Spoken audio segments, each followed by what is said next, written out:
If the sum of pair of an angle is 90 degree, then this is called as complementary angle.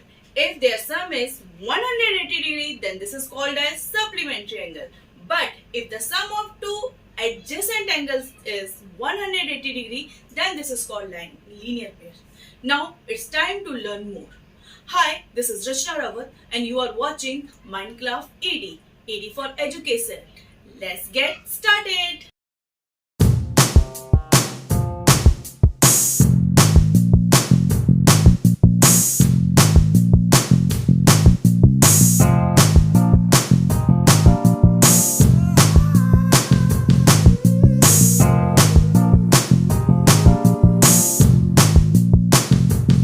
Lines और angle part 1 video में हमने देखा था types of angles के बारे में। हमने लाइंस क्या होती हैं, पॉइंट क्या होता है, रेज क्या होता है, लाइन सेगमेंट क्या होता है, इनके बारे में सीखा था।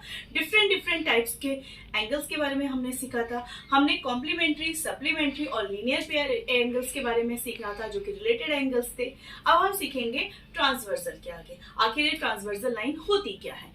अगर एक कोई लाइन दो या दो से अधिक लाइनों को आपस में काटे तो उस लाइन को हम कहते हैं ट्रांसवर्सल लाइन। जैसे कि यहाँ पे M और N दो लाइन है, दीज आर नॉट नेसेसरी कि ये पैरेलली हो, नॉर्मल लाइन भी हो सकती हैं।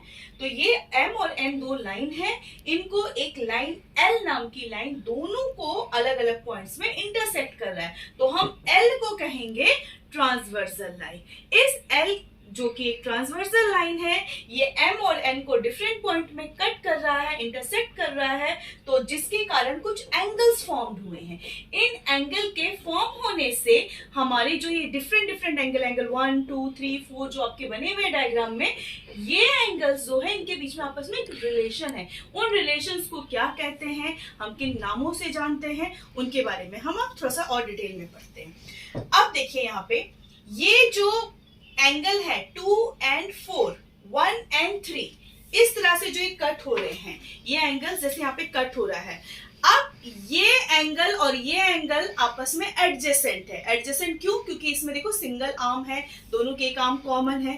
पर ऐसे एंगल जो लाइंस के कारण आपस में इंटरसेक्टिंग लाइन के कारण एंगल फॉर्म हुए, उनमें कुछ भी कॉमन ना हो, उन एंगल्स को हम कहते हैं वर्टिकली अपोजिट, या कह सकते हैं एकदम एक दूसरे के अपोजिट है। देखो इसके अपोजिट ये है, तो ये और ये आपस में वर्टिकली अपोजिट है। जैसे कि यहाँ पे 1 और 3 एकदम कट हो रही है लाइन, दो लाइन आपस में कट हो रही है, ये दोनों तो एडजेसेंट हो गए, ये दोनों तो एडजेसेंट हो गए, लेकिन 1 और 2 3 जो है वो एडजेसेंट नहीं है, 2 और 4 आपस में एडजेसेंट नहीं है। तो ये जो नॉन एडजेसेंटिंग लाइन है, एंगल्स हैं, इनको हम कहते हैं vertically opposite. Similarly 5 and 8 and 6 and 7 these are also vertically opposite angle, और वर्टिकली अपोजिट एंगल हमेशा बराबर होते हैं। तो पहला पॉइंट हमारा ट्रांसवर्सल के बाद वर्टिकली अपोजिट एंगल, तो vertically opposite angle is always equal. Next is exterior angle. इन दो लाइनों की जो लाइन है, बाहर की तरफ के एंगल्स जो है, एंगल 1, एंगल 2, एंगल 7 और एंगल 8,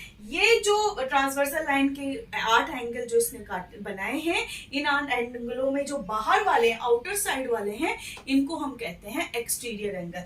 1 2 7 और 8 ये एक्सटीरियर एंगल है। तो इंटीरियर क्या है? अंदर वाले, एक्सटीरियर बाहर वाले। अंदर में कौन से है? देखिए 3 4 5 and 6, ये आपके इंटीरियर एंगल। ठीक है ना। आई होप आपको ये क्लियर हो गया। अगर आपको ये क्लियर हो गया तो प्लीज मेरे चैनल को सब्सक्राइब जरूर कीजिएगा। आगे देखिए, आपका है करस्पॉन्डिंग एंगल। करस्पॉन्डिंग एंगल क्या होता है? अगर कोई ट्रांसवर्सल के कारण एंगल्स बनते हैं सेम साइड सेम डायरेक्शन में बनने वाले एंगल को हम कहते हैं करस्पॉन्डिंग एंगल। अब ये सेम साइड और सेम डायरेक्शन क्या होता है, देखिए ध्यान से देखिएगा। 1 को इस लाइन का एंगल, एक लाइन है M और एक लाइन है N। M के लाइन के ऊपर वाला एंगल 1 है और 2 है, और एंगल N के लाइन के ऊपर बनने वाला एंगल 5 है और 6 है। 5 और 1 जो है वो RHS की तरफ गए बने हुए हैं, और 2 और 6 जो है वो LHS की तरफ है। तो सेम साइड सेम डायरेक्शन में एंगल कोरस्पॉन्डिंग एंगल कहलाते हैं। मतलब 1 और 5, क्योंकि ये सेम साइड है और सेम डायरेक्शन में है। ठीक है, ऊपर की तरफ लाइन के ऊपर सेम डायरेक्शन हो गया, और same side RHS RHS same side हो गया, तो 1 और 5 आपके करस्पॉन्डिंग एंगल है। सिमिलरली 2 और 6 आपके करस्पॉन्डिंग एंगल है। वैसे ही अगर लाइन के नीचे की तरफ हम देखें तो 4 और 7 आपस में करस्पॉन्डिंग एंगल हुआ, और 3 और 8 आपस में करस्पॉन्डिंग हुआ। आई होप आपको करस्पॉन्डिंग एंगल क्लियर हो गया होगा। ऐसे ही अगर अपोजिट साइड और अपोजिट डायरेक्शन में एंगल बनते हैं तो उन एंगल्स को हम कहते हैं अल्टरनेटिव। अपोजिट एंगल और अपोजिट डायरेक्शन का क्या मतलब हुआ? अगर कोई एक एंगल लाइन के ऊपर है तो दूसरा लाइन के नीचे बनना चाहिए, अगर एक एलएचएस में है तो दूसरा आरएचएस में बनना चाहिए। यही हुआ हमारा अपोजिट साइड अपोजिट डायरेक्शन। तो यहाँ पे देखिए 1 लाइन के ऊपर है और आरएचएस में है, मतलब 1 का अल्टरनेटिव एंगल उसके दूसरे साइड में, मतलब ये अगर एलएचएस में है तो वो ये अगर आरएचएस में है तो वो एलएचएस में बनना चाहिए। मतलब अगर एक इधर 1 इधर है तो 1 का अल्टरनेटिव इधर होना चाहिए। ये लाइन के ऊपर है तो वो लाइन के नीचे, तो ये बन रहा है 8, मतलब 1 का अल्टरनेटिव एंगल है आपका 8। वैसे ही 2 का अल्टरनेटिव होगा आपका 7, 3 का 5 और 7 का 8, क्योंकि 3 जो है वो लाइन के नीचे है, 5 लाइन के ऊपर है। 3 एलएचएस में है, 5 आरएचएस में है, तो ये पेयर होंगे आपके अल्टरनेटिव। तो आई होप आपको अल्टरनेटिव और करस्पॉन्डिंग एंगल क्लियर होगा। मैं अब आपको पैरेलल लाइन में इनको और अच्छे से एक्सप्लेन करती हूँ। चलिए स्टार्ट करते हैं। पैरेलल लाइन क्या होती है? Those line which never ever meet, मतलब ये कि वो कभी भी आपस में नहीं मिलेंगी। इससे पहले अगर आपने डायग्राम देखा होगा तो वो थोड़ा सा स्लैंट था, अगर हम उसको प्रोड्यूस करते तो वो कहीं ना कहीं मिल जाता, लाइक दिस। अगर मैं 2 लाइन ड्रॉ करूं इस तरह से, तो ये लाइनों को मैं आगे मिलाऊं बढ़ाऊं तो ऐसे करके ये कहीं ना कहीं पर मिल जाएंगे। तो these are not parallel line. Parallel line की खासियत ये होती है कि कहीं से भी उन दोनों लाइनों को मेजर करो तो वो वहां पे आपस में सेम डिस्टेंस पे हो। अगर मैं यहाँ से यहाँ इन दोनों लाइनों की आपस में दूरी निकालूं तो अगर यहाँ से यहाँ तक इसकी डिस्टेंस 4 सेंटीमीटर है तो यहाँ से यहाँ भी इसकी डिस्टेंस 4 सेंटीमीटर ही होगी। वो हर जगह से बराबर होंगी। जैसे कि ट्रेन की पटरियां होती हैं, वो हमेशा एक दूसरे के पैरेलल होती है, कभी वो मिलती नहीं। अगर मिलेंगी तो गाड़ी का ट्रेन का एक्सीडेंट हो जाएगा।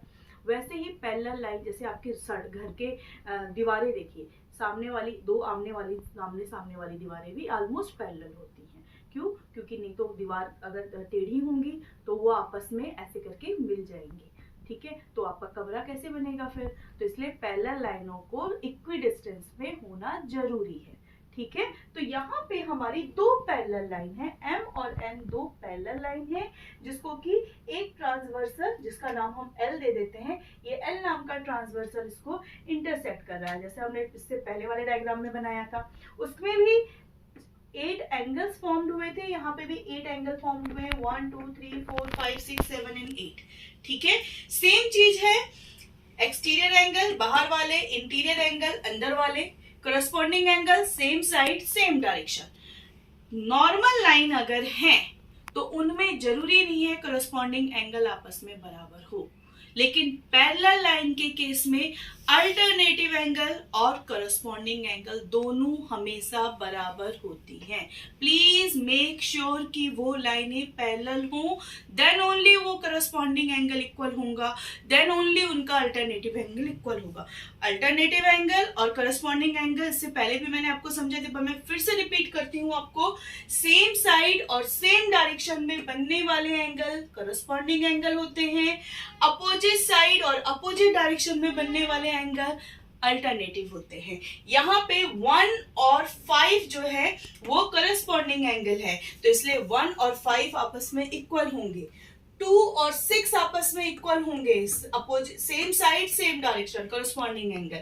वैसे 4 एंड 8 इक्वल होंगे, 4 नीचे है लाइन के तो 8 भी नीचे है, 4 आरएचएस में है तो 8 भी आरएचएस में है, तो 4 और 8 इक्वल होंगे, 3 और 7 आपस में इक्वल होंगे, तो ये होंगे करस्पॉन्डिंग एंगल। ठीक है, अब आया alternative angle. Alternative angle opposite side opposite direction में बनने वाले एंगल। यहाँ पे देखिए 1 के आरएचएस में है, 7 LHS में है, 1 लाइन के ऊपर है, 7 लाइन के नीचे है, तो ये दोनों हो गए आपके करस्पॉन्डिंग एंगल। लेकिन ये दोनों बाहर की तरफ है, आउटसाइड में है, इसलिए हम इसको कहेंगे एक्सटीरियर अल्टरनेटिव एंगल। 1 और 7, 2 और 8 ये होंगे आपके एक्सटीरियर अल्टरनेटिव एंगल। और आपका 3 जो है वो 5 के बराबर होगा अल्टरनेटिव एंगल, 4 जो है वो 6 के बराबर होगा अल्टरनेटिव, क्योंकि ये चारों अंदर की तरफ है, इसलिए हम इसको कहेंगे इंटीरियर अल्टरनेटिव एंगल। ये आपस में इक्वल होगा। आई होप आपको ये जरूर समझ में आया होगा। प्लीज अगर आप समझ में नहीं आई है, दोबारा आप मेरे वीडियो को देखिए, समझिए। कोई डाउट होगा तो कमेंट बॉक्स में जरूर डालिएगा। इससे रिलेटेड क्वेश्चंस मैं आपको शॉर्ट्स में बहुत जल्दी दूंगी, शेयर करूंगी, प्लीज सॉल्व जरूर कीजिएगा। आई होप आपको लाइंस और एंगल क्लियर होगा।